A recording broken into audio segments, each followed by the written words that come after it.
welcome back to The Short Game. This is a show about short video games that respect your time. I'm Raygan Kelly, and I'm joined by all of my awesome co-hosts this week. Me, Nate Heininger.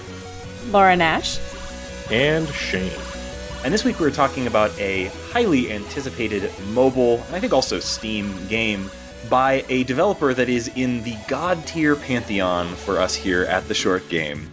And that is Photographs by developer Luca Redwood. We're going to talk a lot about Photographs on the episode here today, but I can't say the name Luca Redwood without explaining why I am obsessed with You Must Build a Boat. And by you mean all of us. We must build a boat. We have built many boats. I've built so many boats. So I went back and looked at the spreadsheet for our podcast where I keep a record of what games we've talked about. And despite never covering it on a podcast, we have talked about You Must Build a Boat on over 20 episodes. And never once 21, covered it. So we are still not covering it. But Luca, we love your game and can't stop talking about it in other episodes. Yeah, we have been talking about You Must Build a Boat on and off pretty much since I played it for the first time, which must have been within a couple of weeks of its original release. The game is amazing. The short version, if you haven't played You Must Build a Boat, first of all, just go get it on your phone. It's one of those games that I have never removed from my phone since I got it. I played through it about a month ago. Yeah, completely, top to bottom. I don't think I usually do a full playthrough. I'll go back in and play 3 or 4 levels, but it's a sequel to another game called 1 billion? 1 billion. Is it 1 billion? Thank you. It's 1 zeros, many zeros, and so I never remember exactly which denomination it is. But 1 billion and You Must Build a Boat are both tile-moving puzzle games. So if you've played puzzle games in which you sort of slide tiles around to make matches, exactly, it's one of those. But it ties that into a kind of an action game. So you're playing a matching puzzle game on one part of your screen, while at the top of your screen, a little character is running through a dungeon, and you're doing your matches to sort of assist them in fighting monsters. So you might come up against a monster that you need to cast a fire spell to kill. You need to start matching things in order to match fire things in order to do a fire spell to take out that monster. And it makes the action of the puzzle game kind of come alive in a way that it doesn't in a lot of matching puzzle games. I really, really enjoy that game. I go back to it all the time. It's the perfect mix of kind of mindless pull out and play game and action adventure with a kind of a build to it. So yeah. I was super excited when I saw that he had a new puzzle game that's really going to drive hard into the story elements. So this game got me hooked. Yeah, You Must Build a Boat. But let's not talk about this story. game at all. Let's spend the whole episode talking about You Must Build a Boat. I was just going to say, You Must Build a Boat has no story. So when he said he was making a story game, I was like, is it about how boats are great and also there might be mummies? Yes, I wish. No, this game and Photographs and You Must Build a Boat could not be more different. They look different. They play completely differently. This is a huge departure for someone whose first 2 games that at least I'm familiar with had a lot in common. This game is a complete departure. So he's trying a lot of new things here. And so I was really looking forward to playing this. I think it's a pretty interesting game, and we have a few things to say about it. I think some of us had an easier time with it than others. Basically, I'm the puzzle dunce, so that probably affected my experience. But I don't know. Shane, do you want to start by telling us a little bit about how Photographs actually works? How does the gameplay work in this game? Sure thing. So this is a game that tries to bring together a series of 5 different puzzle mechanics or different styles of puzzle with a series of 5 different tragic tales. And so the basic feel of this game is that you're going to be playing these. Some of them are more unusual than others, but pretty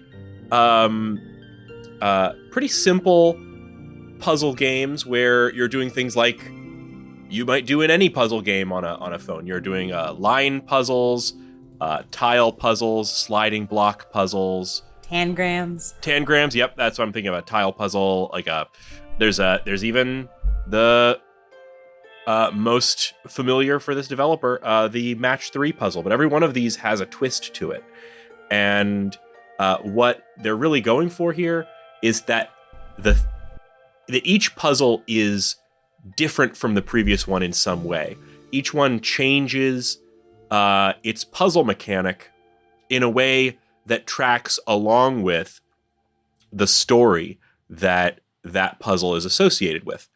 And so the flow of the game is that you're going to be getting a little bit of story and a little bit of puzzle, and a little bit of story and a little bit of puzzle. It starts off by telling you that 5 souls seek your aid. And so you're going to play through these 5 different stories. There's, without spoiling too much, I'll just tell you the names of these chapters. There's the alchemist, the athlete, the jailer, the journalist, and the preventer. And that the flow of this is that you're basically presented with a location, like a house or a cliffside or valley, something along those lines. And kind of from the name of the game, you start by identifying an object in that scene. It's kind of a Where's Waldo element to it. You'll tap on the screen and you'll go into a camera viewfinder and you're taking a photograph of something. And it'll give you an idea of what you might be looking for. Sometimes they're more clear, sometimes they're more vague. This really brings focus onto the pixel art, because you're really looking closely at the pixel art. And then when you find the item in question, you hover over it, you snap a picture of it, and it unlocks the next puzzle. I want to talk a little bit about, before we go too far from that, I want to talk a little bit about how this game looks, because it is a really striking looking game. This game, the art, Luca Redwood, I think he did his own art for You Must Build a Boat and earlier games, and his pixel art in those games was, very functional, but very pretty basic. And it didn't need to be great. It was a match 3 puzzle game, and it functioned exactly as it needed to. Yeah, and it was fast paced, so there wasn't like a whole lot of time you were sitting to stare at those things anyway. Yeah, exactly. But this game is all about observing these sort of dioramas that are meant to kind of tell the story of the game. And so he went to, I think, the go-to pixel art diorama guy, which is Octavi Navarro. He is Pixels, on Twitter. And I've been following him on Twitter for a long time. He worked on Thimbleweed Park, which I actually still haven't played. I have it on my Switch. It's been there since the Switch version came out. I still haven't gotten into it. But I have been following Octavi Navarro's art for a long time, because he does these incredibly lush, detailed, and just really, really good pixel art pieces that are just sort of intended as art, not as like game art, but just straight up as art. And his art is usually in this kind of style that resembles this game a lot. These sort of cutaway dioramas of buildings with a lot of life going on inside of them, and these very expressive but very simple sort of stick-like pixel art characters living their lives in these little dioramas. And this game kind of brings his art to life in a way that is like, I 100% see why Luca would have gone to Octavi Navarro for this, because their styles really work perfectly together. Yeah, and this. As Shane mentioned, by bringing to life, you look at the scene, you find a photograph that matches a cue. It opens up a puzzle. You solve it, you get a little bit of story, you go back to the diorama, new things might change. It feels like it's evolving throughout the story, and then it's all thrown away for the next story, which is completely different mechanics and a completely different scene and completely different characters and everything. It's also worth mentioning that the entire story element is voice acted. The sound of this game is really good. There's music by Ben Prunty, who we've loved many games with his I own his FTL soundtrack on vinyl. It's awesome. The kind of across the board, all the audio is good, but I would really especially say I thought that the voice acting was really great. This is a game where you might have those moments where you want to pull the game out of your pocket and play it for, see if you can beat that one puzzle while you're standing in an elevator or something, and it plays great like that. But if you can play it with headphones, I would recommend. Yeah, I agree. The audio was pretty good. The soundtrack is, it's fairly simple, but that's sort of what Ben Prunty does. He does these sort of minimalist soundscapes that I thought it worked really well. I don't think there's anything in this that I'm going to be like pulling up on Spotify unless I'm trying to kind of mellow out. But it's definitely, I think, a pretty good soundtrack from an accomplished musician. For me, puzzle games or even narrative games, like it's an odd thing to go back and forth between, because in a narrative game, I want the soundtrack to help tell the story and set a mood.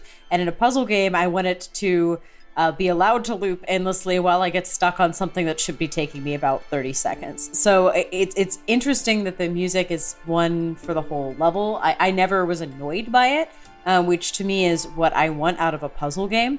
And for the narrative, I never felt like it was at odds with the story. So that to me, I can't remember any of the tunes, but I don't think that's what I want out of a puzzle soundtrack.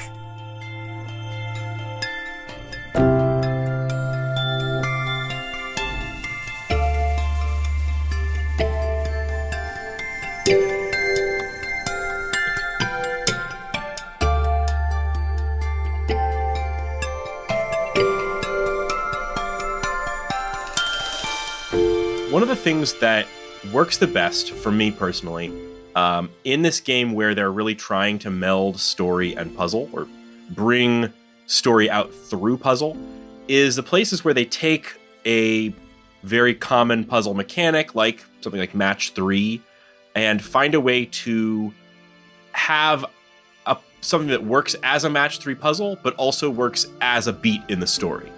Without spoiling too much, from one of the later sections, there's a puzzle where the main character is trying to put out a fire, right? And this is in a Match 3 section. We'll talk more about these sections later and their mechanics, I guess. Try and keep some of that under spoiler wraps. But you are in these puzzles. You have these different elemental powers at your disposal, and in this one, you're trying to put out a fire. The people that you're trying to save, because each of these puzzles has little people that are the objective is to save these people or to move them to the bottom of the screen, which is saving them. And there's flammable stuff, there's fire, and then there's smoke. So it sets a visual scene, and then the tools that you have at your disposal are water and some of your kind of magic powers that you have. And that works on the level of a puzzle because it's an effective kind of twist of the puzzle mechanics for that section that have been set up so far. And it subverts them in a way by saying, okay, you only have water, and it highlights the story by saying, okay, you are saving these people from a fire. So all of that stuff is coming together. There's like a narrative importance. There's a twist to the puzzle mechanic that reinforces that narrative. And there's also a kind of a resolution to the story that comes after that when you do that saving. So you're usually in this game going to see something different every puzzle. Not all the time is it something that's super strictly related to the story beat, in my opinion, but enough of the time it is that it feels like there's this harmony between the two. And so if that's something that appeals to you, then this is going to be a game that I think you'll like. And that was the part of the game that worked the best for me. I think I agree with you about that, and that like that's clearly what they're going for. But I kind of feel like that didn't work as often or more often than it did. Like they're obviously trying to reinforce their narrative and their themes through the puzzle mechanics. And that's really cool when it works, like the moment that you mentioned, or there are quite a few moments in the third story, The Jailer, that you could feel the one set of characters sort of forcing the other characters out of their land, so to speak, just because of the way that the puzzle's pieces wouldn't quite fit together. It did sort of work to reinforce the story, but at least as often, it didn't really feel like it was reinforcing the story. And at worst, it really felt to me like, I mean, this is again, probably me, puzzle dunce on the show, having having a hard time with it, but like there were many times in this game where I would get stuck on a puzzle and the narrative grinds to a halt. This game is set up to feed you the story in like one sentence portions, and it's, you know, spoon feeding you that story one sentence or, you know, one paragraph at a time as you solve these puzzles. And some of them go pretty fast, but other times when I got stuck on a puzzle in this game, I would sometimes be stuck on a puzzle for quite a long time, and I'd come back to the story almost not even remembering where I was, or you know, at the very least feeling the sort of narrative flow having been disrupted to the point where I thought it was really detrimental to the storytelling. I mean, I did have, when I got stuck, my first reaction was, and I will fully disclose that I used to work on kids games, so having any kind of puzzle game without hint options was not like a thing. I always will design a hint system. I also work for really busy adults who don't want to learn how to use very complex software. So I'm used to, like, I will say over rely on hint systems. So I was a little surprised given the narrative that there wasn't a little bit of hinting happening in this game, because I think that would have helped the flow. Because when I got in the flow, I do think that complimentary back and forth was really there, was really helpful. When the flow got broken, I did feel it. It was a little frustrating. Normally in a puzzle game, if I got stuck, I would drop, go away, come back. This being a narrative game, I felt the need to go forward.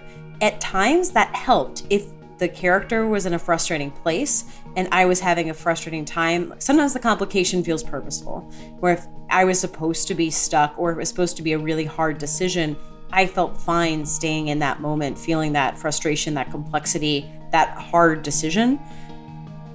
So it's hard for me to say it should be easier or there should be hints, but at times I felt like that was not something that they wanted me to be stuck in. So it's a hazard of trying to tie narrative to puzzle, is that occasionally the narrative will get stopped. And are you staying in the moment, or are you going to just be on pause? It's something I talked about when just last episode when we were talking about Baba Is You, and how much I loved the way that game didn't have a story, because with a puzzle game, I think this is probably just me, or, you know, people like me, but for me, when you tie puzzle to story, I get so much more frustrated with my inability to solve a puzzle because I'm also blocked from continuing the story. And also, this game doesn't have any, like, option to just go solve a different puzzle, or to, you know, if you get to a puzzle that you can't solve or think you can't solve, you are at a wall until you solve it. And I don't think that's about making it easier. I don't need a hint system necessarily. I just need a way to be able to spend time with the game where if I'm stuck on something, I don't just sit there staring at my iPad getting angrier for, you know, however long it takes me before I give up and come back to it later. That's very fair. This is a game where if you are stuck, there's no alternate routes or any way to maybe pause one story and try and go and progress another one. Yeah, that would have been a great option. Like, if I was really stuck on a story, maybe let me switch over to a different one for a while or something. I don't know. This is a game where, like, I was playing it in bursts. Every one of these stories is about half an hour worth of time. And, you know, there were times I got stuck on a puzzle, switched over to Reddit, goofed around for a few minutes, came back, showed my wife, said, "How do I solve this?" And we got through it in the next 5 minutes. Yeah. I wish, for narrative continuity's sake, that when I saw, I wish every developer did this. At the beginning of the game, it says there are 5 stories, each should take about 30 minutes. Then I said, okay, I had opened it on a lunch break. I was like, I have to go back to work in 15 minutes. I'll come back and do the first one, when I can do a story at a time in a sitting. For me, I think that, like, that is super praiseworthy. Thank you very much for putting that note in. I would have played this game, gotten mad that I was halfway through the first story, and had to go. But when I started the game, I played the first story and took a break because I was totally expecting something very different. I was not prepared for this to be a tragic game. Man, I thought the pixel art and the language was preparing me for a much lighter story. I thought it was going to be a little silly. I thought it was going to be, I mean, you come across an old man and his daughter, and they're in a cottage, and I thought, like, what are these like wacky adventures these guys gonna get into? Yeah. And then they're gonna face some adversity, but look how much they love each other. This is gonna be okay. I didn't read anything about it being tragic, so it's a bummer. Oh, it's a bunch of bummer. bummers. It's a bunch of bummers. They are tragic. They are sad. Sometimes the pixel art, I think, can be at odds for the tragedy, because it made me think that the pixel art was funny when something very bad was happening to people, but sometimes it was very moving. So it was something I wasn't expecting. So I had my first 30 minutes. I took a break. I was then prepared to go back and play the other stories. So I really do think that changed the way I thought about the mine. I was really not expecting the first story, which I won't spoil, but to be as sad and as twisty as it was, and I needed to take a break. Yeah, we'll have a spoiler break towards the end of the episode to talk about some of the specifics here, and we are kind of talking in circles around like what is so tragic about these. I guess my question about the tone for you guys is like, how earned did you feel like it was? Like these stories, they worked for me to varying degrees. Some of them were quite strong, and others felt like they were biting off a little more than they could chew, or a little more than they could sort of like narratively manage to say something valuable about. I don't know. So a couple thoughts. First, on the puzzle versus narrative side, I definitely think that this is a game that thought it was narrative first and puzzle second, but when playing, it's more puzzle first and narrative second. That's a really good point. I think that's sometimes where this odds that you were feeling, Raygan, comes at. And then that just comes down to like your mileage may vary depending on how comfortable and how much you enjoy puzzles. And then from the tonal aspect, it was a little bit surprising. Like, okay, cool. What horrible thing is going to happen to this sad sack? You know, I was not expecting that either. It's not like Zack Snyder. Don't worry. Like, yeah, for sure. It's not that kind of dark. You know, I also think like they did like a first episode sort of thing with like the very first one. I think it gives you a good ride.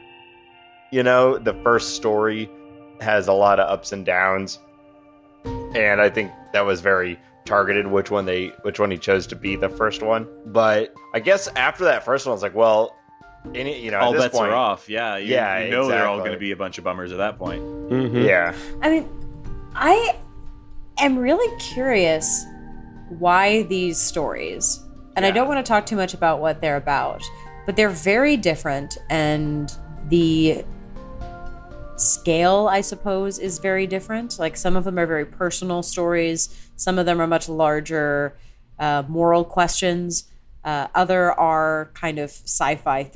There's a lot of variation, and they move throughout time. It was I kept thinking, if this was a short story collection, like what would the collection be about other than regrets? It was very interesting. I don't think I should have thought it while I was playing, but I will say the diversity of the stories and the diversity of the characters was something I appreciated, but it didn't make it feel like it was a looser narrative than I may have been expecting on the tin. To me, I think these stories are more about tone than they are about detail. Like they have a cohesive narrative and they are kind of tied together at the end, but it's more about the tone, and it's sort of like, to try and sum it up, these are like 5 tiny tragic tales that you might want to play if you maybe felt like you need a good cry, and also want to be frustrated by puzzles. So the overall arching tone to this is just regret, which isn't something that you get in a ton of video games as like the overall feel. And it's definitely not something I've ever seen in a puzzle game. So I'll give it uniqueness there. It is both nothing like Edith Finch and very like Edith Finch, in that I liked some of them much more than others, and it feels like a short story collection with gaming elements. And yeah, I think that's a great comp, actually. Yeah, that's actually that's a much better comparison than when I originally saw the announcements and everything about this game. I mean, this game was very different from what I was expecting based on the tweets and trailers and things that I had seen. It was a real surprise in exactly how it worked. I was expecting, first of all, I was expecting the photo taking mechanic to be much more central to the game. The game is called Photographs. I was expecting the photo taking mechanic to be sort of the key part of the game, and I was expecting the game to use that photo taking mechanic as its primary device for telling its story. I was sort of expecting some kind of like pixel art Gorogoa or like a 2D Gone Home or something like that, where I was going to be examining these spaces, taking photographs, and learning about the story of the characters by taking the photographs. And this game doesn't do that almost at all. The photo taking mechanic is used primarily just sort of like as a way to click on the next puzzle. And most of the time when it tells you to find something, and take a photo of it, it's mostly asking you to find things that are pretty much tangential to the story at hand. It's like hot air, and you take a photo of a hot air balloon floating above the building in question, or perch, take a photo of a perching bird that's perching on top of the building in question. Sometimes the things that it asks you to photograph relate to the story, but almost never does it tell story with that mechanic, which I thought was like, I was very surprised by that. A little disappointed, frankly, because I was kind of expecting more of like meaningful hooks. Well, yeah, I was expecting it to be more like environmental storytelling, and it doesn't really play that card at all, which was very surprising to me. I kind of disagree with you there, because the function of the photographs mechanic was that every time you advance the story, you're also evolving the scene. Sure, yeah. People will move. It's a diorama that changes with every single puzzle that you do, and that is part of the story, is seeing, these sometimes lovely places go to shit. I guess what I mean about it is that like observing. The photo taking mechanic is clearly about asking you to closely observe the diorama, and so that is obviously that's important to the progress of the story. It's important that you observe the scene of the game before you move on to your next puzzle. I just mean what they ask you to photograph doesn't seem to, the actual task that it's asking you to do there doesn't feel particularly story related. Yeah, I'm gonna put on my asshole arty glasses and say the photographs feel more like a tone poem. Let me explain. I know that's a horrible thing to say, but really, I think, for example, you mentioned hot air. That's at a time when the story is really positive. Things are looking up, literally things are looking up. You take pictures of pretty things, you take pictures of positive things at positive times in the life. As things change, you start taking more nostalgic photos, you start taking sadder photos. I think it's more about the mood of the photo than necessarily what you're taking a photo of. You shift where you're pointing your eye, and they want you to look at the sadder parts of a diorama rather than the positive ones. So I think it's less about what you're taking a picture of and changing the mood through the photos you're taking. So that didn't bother me, the individual photos. I mean, sometimes I take photos of weird stuff and I look back and I'm like, oh, why was I taking a ton of photos of how bad the snow was? Didn't I, see anything more positive at that point of my life? Yeah, I think it's totally fair. That's a really good point. And I think I just went into it with my environmental storytelling goggles on. You know what I mean? Yeah, I completely understand that wanting it to really be I think it's just a little more subtle. And I mean, as a huge fan of Octavi Navarro's art, I play that game with his art all the time. His art is full of these little dioramas that tell a story, or more often, many stories going on at once. And the act of sort of looking for those details that hint at narrative in his art is why I enjoy looking at his art. So I was kind of expecting to do more of that in this game, and I kind of felt like, I don't know, it served a different function in this than I was expecting. Would you feel differently if the name of the game wasn't Photographs? I might, yeah. I mean, it was like the photographs, there's like the narrative, there's the puzzles, and then the photograph mechanic is like a distant third in the sort of like ways that this game conveys its ideas. Yeah, because that's what sticks out to me. They do bring that back in the ending, at least the ending that I saw. They kind of tied up the photographs mechanic. Okay, that's good to hear. And I if I haven't said so already on this episode, I'll say I have not finished this game. I played through 4 of the 5 stories and got stuck on a puzzle and couldn't complete the game in time for recording, which, you know, it happens. So apologies in advance if I have said anything that would look foolish to someone who has completed the game, but this is my experience. I think it's fair. I think you are collecting photographs, and it, to me, does convey this kind of nostalgic regret because, you know, it's you're taking photos of a time that doesn't exist anymore. I agree that sometimes it is not as fulfilling as I would like it to be, but I did appreciate, again, at the end that it does tie it together. So it is a bit of a shame. I will say my personal favorite pairing of mechanic and story is the absolute last game. The first and last to me are really my favorite pairings of mechanic and story. They're also arguably my favorite stories. They're the ones that I didn't have any like quibbles on narrative or any, you know, little quibbles on, you know, I'm not a huge Tangram puzzler, so I think that also helps. But yeah, I do think that tricky. It does give a strong start and ending. Keep that in mind if you are getting stuck. Yeah. You know what this game makes me think of is like that band that puts out like 2 punk rock albums and then they do a whole bunch of mushrooms and put out a 3rd album. And it really works if you're in the people who were like, Pinkerton is the best Weezer album and all the others are terrible. You gotta be right in the right mind space, and if you are, it's definitely the best album that band put out. You know, that's how it feels like You Must Build a Boat compared to Photographs. Again, I took a big break between the first story and the next because I needed to completely revise my expectations, and I think it really helped me like the game more. Yeah.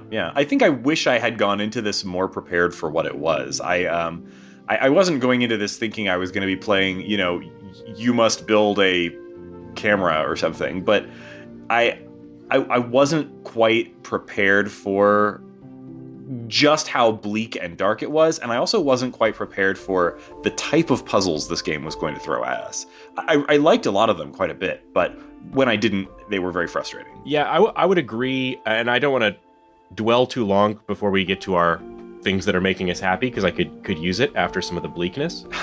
And then, of course, our spoiler break. But yeah, I will say I did not love all of the puzzles in this game.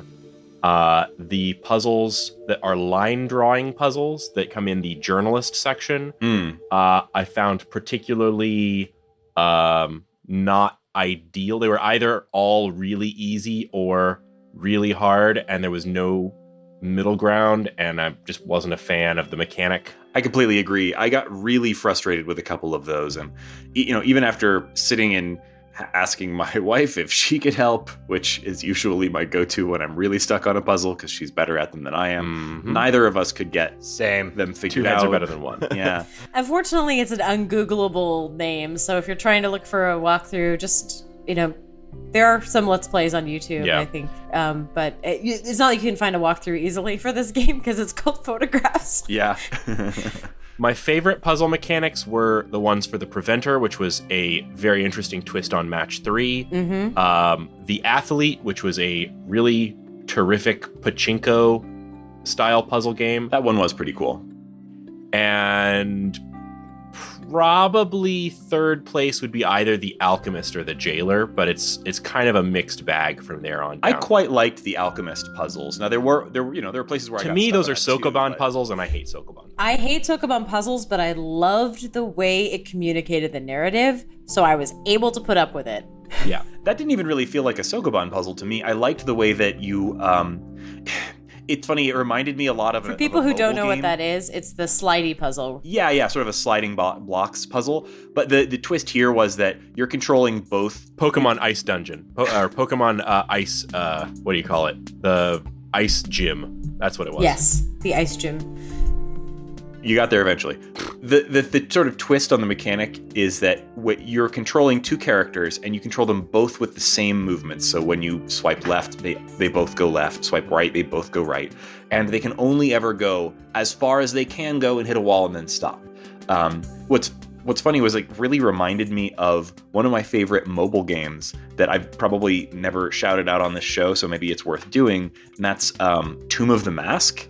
It's a game that has like a bunch of freemium BS in it, so that sucks. But if you like a good mobile action game, it has that same mechanic where you when you're moving a character, the character always goes absolutely as far in the direction you tell them to go as they possibly can, and then hit a wall and stop. And it's about trying to figure out how to maneuver within that restriction. You can't, I want to go from here, from A to B, but I can't. I can only go from A to X, and then I have to figure out a way to move in such a way that I can stop where I actually want to stop. It's quite neat. So I thought those puzzles were quite good. And overall, I think the puzzles are good. It's just that there's a really wide range of difficulties, and when you're stuck, you're stuck. We've talked that through. Well, let's talk about what's making us happy for this week. Yes, we are going to have a spoiler break to discuss specifics of some of the stories. So if you want a more in-depth discussion of in what way these stories were bummers, then we'll have that after the spoiler break. So who doesn't want that? What a tease. Wow. Well, also, Shane and I reveal what we chose for our endings. That's right. You have multiple endings. What a shock. Tantalizing, right? So if you want to stick around after the spoiler break, we'll be discussing specifics of the 5 stories of the game. But before we do that, I think we all need something making us happy after all of these bummers. So Laura, what is making you happy this week? Well, I am not sad that Crazy Ex-Girlfriend, one of my favorite shows, just wrapped up this week, but I am over the moon over how it ended. The fact that they concluded with a live concert special called something like Yes, We're Really Singing, and they had the best numbers of the show out.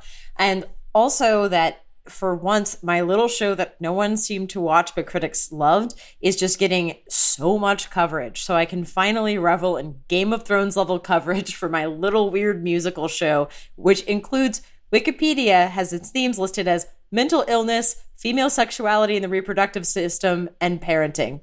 I really dispute the last one. But anyway, Crazy Ex-Girlfriend's so weird. It is a rom-com musical where people are dealing with really complicated stuff and they parody songs. And I can't believe that the show got 4 seasons and ended on its own terms. If you didn't watch the show at all, honestly, the finale could have been your first show. Like it's a good encapsulation of the whole series. But the concert special where they just performed songs, including an entire like montage of other sexy songs, most of which are much, much funnier than sexy. It just made my day. It is clear that there's a bunch of real big geeks who are going to do really interesting things from now on, are now kind of free to do their own thing. So Crazy Ex-Girlfriend ending is not making me happy, but the way it ended is pretty much perfect, and I usually hate finales. So that's amazing. That's awesome. Tough bar, Game of Thrones, you're going to not satisfy me. But Crazy Ex-Girlfriend did. I got one show that ended this year that I'm happy about the ending, and that's all I want. It feels like it used to be that shows never had good endings, but that's a trend that's starting to turn around in the other direction, and I'm so here for it. I mean, I'm hopeful for Jane the Virgin, like also ending this year. And a lot of shows, like their entire purpose is to go as long as they can until the network tells them to stop being a show anymore. So that's 6 why seasons in a movie. Yeah, that's why endings are not good. But now some showrunners are being a lot more thoughtful about that and actually deciding to end on their own terms, so they don't do what you're talking about, Shane.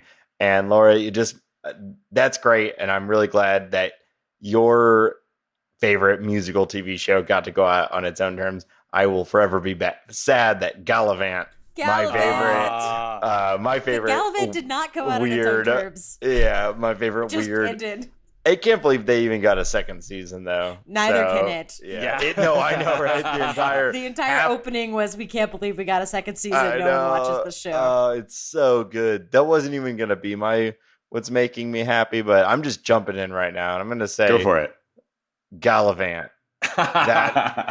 That is what's making me happy. If you've not watched that show, go and do. Nate, you turned me onto that show, and I have to say that the first season, at the very least, is like perfect. The first season of Galavant was like great TV. I fell off a little bit towards the middle of the second season, but that's cool. I like personally, I would argue that the second season is even better than the first season. But they're both great. So the second season goes way more into Timothy Odmanson, who I'm just a huge fan of. So that might be biased towards the second season, but both of those, that show and Crazy Ex-Girlfriend, if you're into musicals or not, you'll become into musicals if you watch those shows. So go and do that. Yeah, good pick, Nate. I love that show. I should go back and finish the second season. I don't know. Yeah. I don't even remember why I stopped watching it. Just sort of one of those things that sort of, you know how it is with TV shows. It's particularly never urgent to watch Galavant, but when you're watching it, you're very happy. So. Yeah, absolutely. Yep, for sure. Well, the thing that's making me most happy this week also kind of relates to a TV show, but also not, because, Shane, Nate, you weren't here last week for our episode, but the thing that was making me happy last week's episode was I talked a little bit about a show on Netflix called High Score Girl that I really liked. That's an anime. I'm cool. I am very cool. You opened the door for us, and neither of us walked through it. And I made no fun of him on the episode, so I can't say a word. I mean, I even talked about the Apollo space missions and poop, so I can't really judge Raygan. Yeah. None of you can judge me. But anyway, it's a pretty good show, and one of the climactic scenes in it was so the show is all about these characters and how they relate to each other through the sort of arcade video game scene of the late 90s.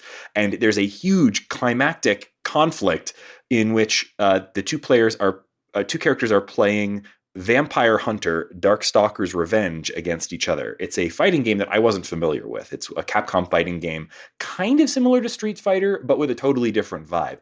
And something about it looked really cool, even though I'm not a fighting game person. And so and it also looked a little familiar. So I was like, oh, I actually already own this game. I have this game for Sega Saturn. It came with my Saturn when I bought a bundle on eBay like 3 years ago. And I basically never put it on. That is a situation that happens only to a Raygan. I know. Not to I got this in a bundle. A Sega Saturn bundle I bought in 2016. Yep. Yeah. Well, I mean, so I popped it in, and I've never really gotten into fighting games. I never really learned how to play them properly. They always were sort of confusing. Shane and I, when we played, the only fighting games we had as kids were Virtua Fighter and Mortal Kombat, and mostly we would just like button mash until one of us got angry enough to hit the other one, and then we would stop. That's sort of how. Or I would just try and like mash buttons to see the drunk guy fighter drink. That's very memorable for me at that age. Yep, that was good stuff. So to kind of explain what this game is, Vampire Hunter is part of. It's actually that's the Japanese name. In the US, it was called Night Warriors: Darkstalkers Revenge. The same game. Anyway.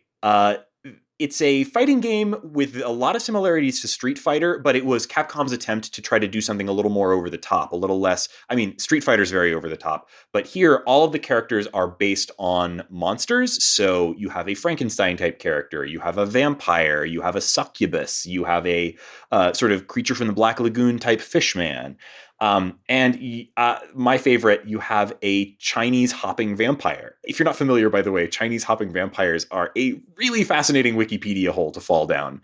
In China, they have an entirely parallel, separate vampire mythology based on rigor mortis corpses that can't walk because of their stiffness, so they have to hop like bunnies. Very weird. Anyway, I don't even know where to start with the sentence. If you're not familiar with Chinese hopping vampires. Yes, unfamiliar. It's a great Wikipedia Just hole for the to fall record, down. unfamiliar. Unfamiliar. Yes. Fake Geeko right here. Do not know what a Chinese hopping vampire is. So I would say that like this game, this is sort of like the Overwatch of the 90s. Overwatch, it's a game where it's a really dense mechanical game that's got a lot of depth to it. But it kind of bridges the like accessibility gap somewhat by presenting a very diverse cast of colorful, cartoonish characters. The art sort of straddles somewhere in between an anime style and a American cartoon style. They were clearly trying to kind of like walk that line and appeal to American consumers at the time. And all of the characters are fun, but I have been playing as Xianko, the very cute Chinese hopping vampire who fights with gigantic metal claws. That's actually a pretty good description of Overwatch, by the way. Yeah. It's a so this actually like it's not like Overwatch, but I think it's using the same kind of like here's our really interesting characters to kind of bring you into what's actually quite a difficult game to figure out. Based on that, I'm trying to learn how to play fighting games. I've been doing some reading. I've been watching a lot of YouTube videos. I've been practicing.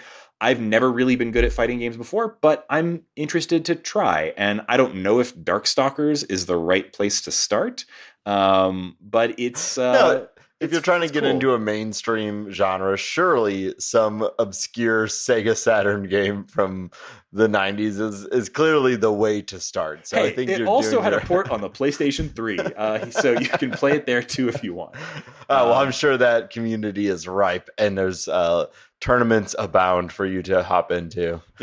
Just like Xianko herself, I'll hop right into those tournaments. So, well, Raygan, there is a fighting game night down at Coral Sword. So next time you come down and visit me here in Houston, bring your Sega Saturn and your Darkstalkers, and we'll drop in and see if we can school some of those young punks in a real game. That's right.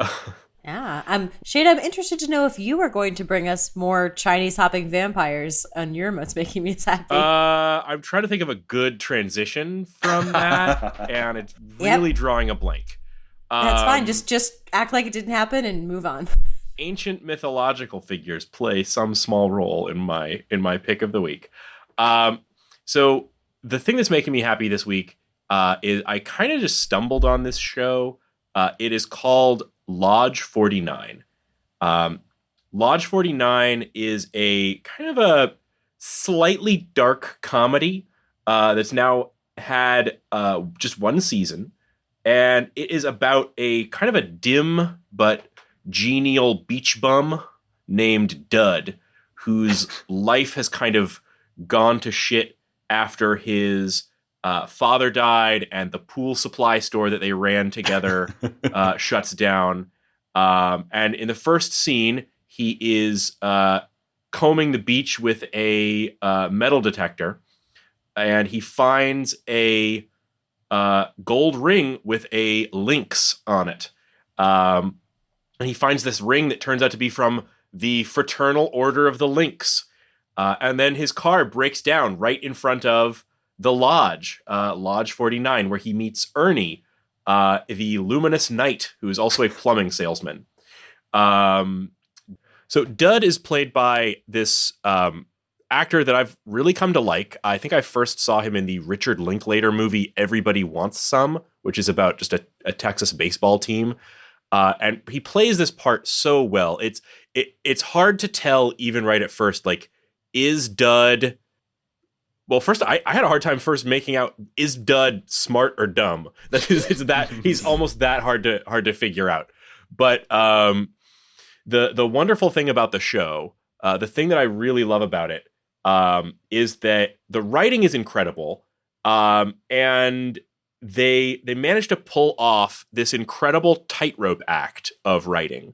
The show is constantly putting down this aura of the magical and the mystical with the kind of alchemical beliefs of the lodge, or philosophical stuff or coincidences, and then just yanking that out from under your feet by like fully grounding everything in the real world. Like, the lodge exists partly by renting itself out for bingo nights.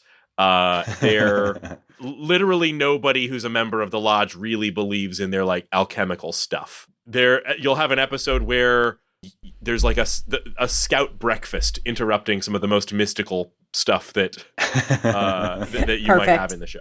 And the other thing that the show does incredibly well, you're always hearing the advice like show, don't tell.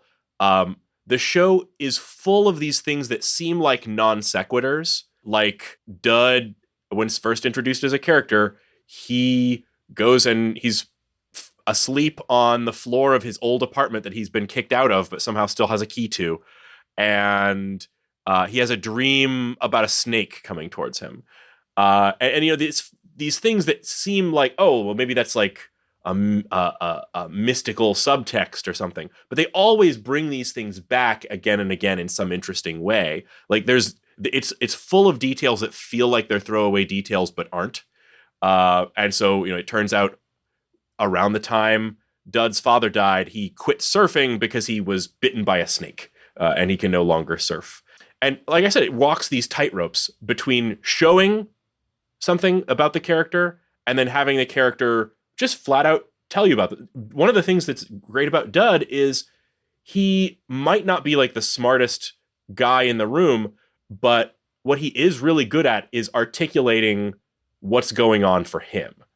He is a guy with a lot of sadness and pain, even though he's simultaneously always positive.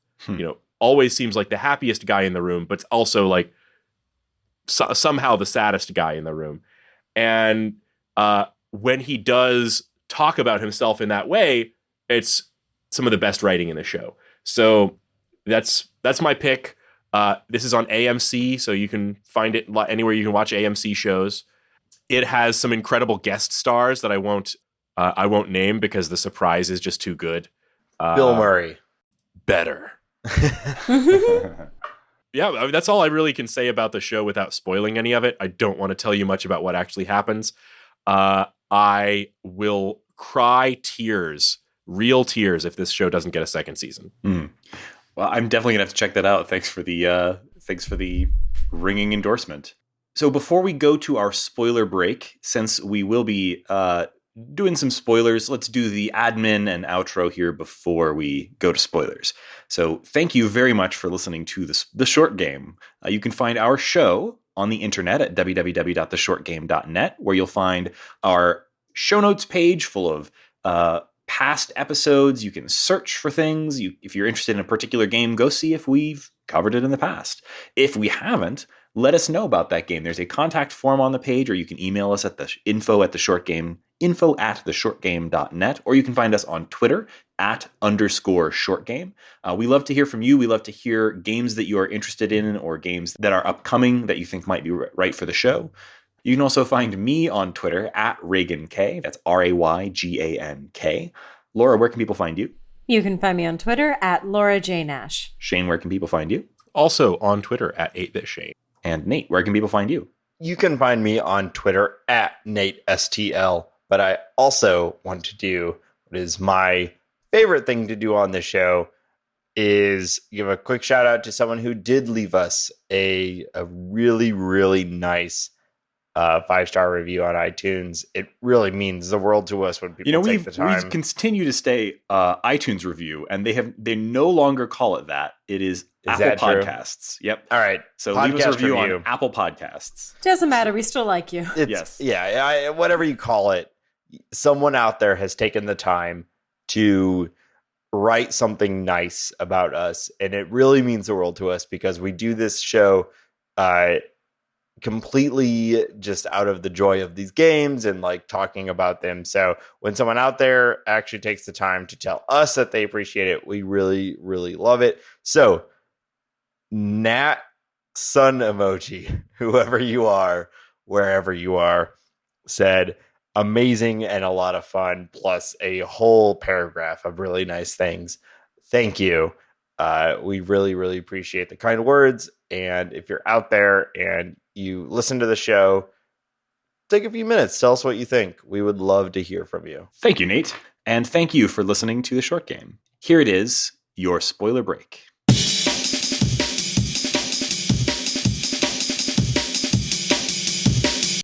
So before we talk about endings, I just want to give a couple shout outs to some of my favorite narrative things I didn't want to spoil. I loved that the wizards were lesbians, and I enjoyed the lesbian love story in the last act, and I didn't want to spoil that. I was really and when they happy. decided to have a baby, they just did, I think, by magic. They did. They magically had a baby, and it was great, and they didn't even worry about it. Yep. Now, of course, that baby was doomed because this is a sad story, but the baby didn't die, which I thought was going to happen. Instead, for those who have not played the game and are just getting spoiled, what happens is that you can see the future, and their job is to prevent bad things from happening. Not like Minority Report where they're arresting people, but like they'll see a fire happen and they need to stop the fire from happening.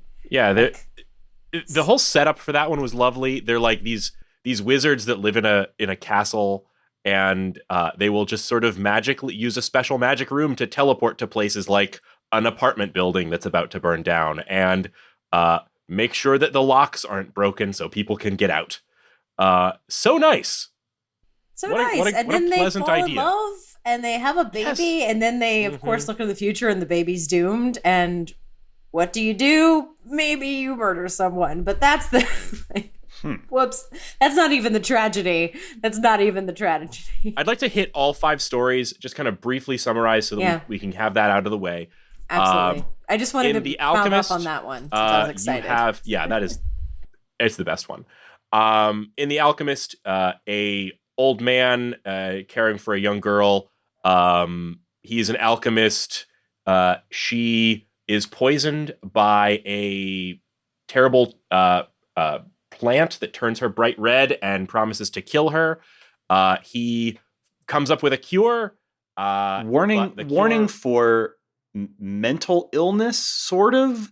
Harm to a child. Yes to all. Spoiler warnings Trigger and trigger alerts warnings for abound. this game. That's why I was saying this first one really sets the tone that a child can die. Okay, once you cross that like line, violently. In quite a violent not just die, but like distressing loses way. her mind and becomes so terrified of her own caretaker that she kills herself. So rough stuff. That's the end of the story. He's got regrets. In The Athlete, a pro diver is part of a diving team. She has a promising career, but she starts doing steroids because some of her friends are. But she outpaces them, and they report her for her drug use. She's shamed. She's driven out of the sport. And in one of my favorite kind of combinations of story and mechanics, as they the diving puzzles are essentially like pachinko puzzles, dropping a ball. As she is kicked out of the team, you start having puzzles that play themselves, making you feel left out. She basically winds up homeless. Yeah, my favorite part of that was that when you start doing drugs, suddenly really weird physics stuff starts happening in little bubble areas. So you're like, I'm upping my steroid use so I can suddenly shoot extremely high. It's really satisfying. The Jailer was probably the most depressing story to me, and that says something in one about in a something that where you lead with the death of a child. I'll also say The Jailer to me was the one that I went, this story interesting. Why is this story being told? Because it's basically a kind of Native American settler colonialist narrative where you become the jailer for your own people after they have stolen food from the colonizers. So real left turn from like jailer is a bit of a light, like they're essentially being kept as slaves, and it's extremely dark. Slaver. It is, you are a slave. A traitorous slave master to your own people, which is real nasty. And it's and when they try to force this character to kill one of his own people, they're a captive who, for stealing food when she is starving, he turns the gun on them and everybody dies, including his baby. And his regret is that he didn't kill them all sooner. Yeah. Yes. Okay. Everyone has these regrets. Well, this whole story was like, I don't know if I even days after having played that portion of the game, I'm not sure 100% how I feel about it, but like that was, I don't know. I'm on board for that story, to be honest. Like that, I wanted him to kill them all. I almost did that as my end. You get to pick one of these characters at the very end who can go back and rewrite their own story. And I picked one. Basically, I picked my favorite story, which was The Preventer. But if I were choosing based on who I thought most needed a chance to rewrite their tale, it would have been the Jailer. Yeah, for me, I was, all for him killing everybody, but I didn't want to see that. So I didn't choose him because I was like, I don't want to see him kill everybody. Like, I don't want that to be my last experience with this game. So it was an interesting push-pull. The Journalist was one where... when we got into that, I was like, a story about a print journalist. Finally one that's definitely going to end well. Yeah, this one... so this was, to me, the weakest story and the weakest puzzles. Yes, I agree. Personally. Yeah, the puzzles were definitely... Yeah, this is where I stopped playing. This is the next to last one. I wish I'd powered through because it does sound like the last one is the best. And I will probably go back and finish it. But like this left me pretty cold on both a narrative and puzzle level. And yeah, the puzzles were particularly like not good. Like when I could solve them, they weren't satisfying. When I could not solve them, they were infuriating. But what it's about is basically a guy has a really uplifting, positive newspaper.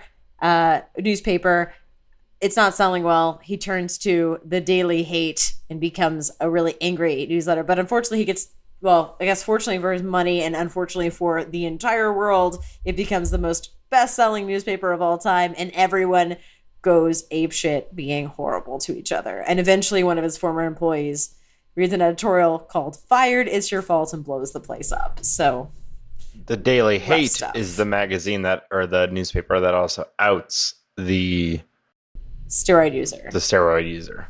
And then our final story, The Preventer. There is a secret castle full of wizards who each dress in color-coordinated robes and pointy hats. It is witches, I guess you might say. They look more like traditional witches, I guess. And their role is they use a crystal ball to identify horrible things that are about to happen, go through this little doorway, and change them. They do not prevent any of the previous stories. You'd think that would be how they tie it together, but it isn't. But it isn't. And so two of them fall in love. They are having a baby. One of them looks forward in time and sees that child run over by a car in his future and dies. She, in a tragic scene, basically lays with him while he is dying. And then later, when she is saving people from a fire, she finds the person who was driving the car that in the future would kill her child. And she saves everyone but him, leaving him to die. Thus preventing her baby from dying. Yes, saving her baby's life in the future. The time police catch her, and her wife tries to cover for her. They both go to jail, and their child is taken away. And she doesn't regret killing the dude. She's like, I regret that I let my wife cover for me. She and my baby were innocent, so I should have just taken the blame and let them live their lives. So all of these are very bittersweet endings so at the end, all these stories are told. Everyone's in this Man, weird... I think you have a different definition of bittersweet than I. This is straight bitter. Oh, they're just tragic. Okay. But what I'm saying is, even if you redeem any of these stories, they're still not happy endings. Yeah. Okay. So, like, everyone wants to go back and change something, but the alchemist's daughter will still die. Like, but the, Yeah, his regret she's was still going to actually jail. giving her the cure, not letting her die. So what happens there? So you get to pick one of these people, and it's cool. They use your camera, and they put your picture in the mirror, and you can see yourself. So you are the judger of these people, and you actually get to kind of vote. They go up a staircase, and you take a little slider, and there's people on either side, and you choose one of the stories or one of the other, and they beg you as you're sliding towards someone else. The other one would be like, "No, my daughter," and then you slide over, and he's like, "But my people." So you're actually tortured as you're trying to choose between them. Anyway. Yeah, it basically makes you rank them kind of one against another until one of them is left. And then the person that you've chosen, they get to undo their greatest regret. And yeah, I chose the alchemist. And this is where I say that you get a bittersweet ending even in the good ending. So you choose the alchemist. I chose the alchemist, the guy at the beginning, goes back in time, and instead of researching the cure while his granddaughter, presumably Cleo, is dying, he takes her out to ice cream. He goes out with her. There's all these pictures of them. She's red-faced. The idea is that this sickness could take her at any time, but instead of spending all of her remaining time doing research, he spends it with her. So they have a really great time. There's all these great photographs of them hanging out. And then there's a picture of him by her grave and crying. Then they show him back at his desk, and he's studying and studying and studying and studying. He gets old, you even older than he is, and you get a little fountain, I guess, a little dispenser that he makes. So then you see his grave, and the little flowers on her grave wilt for the first time because no one's watering it.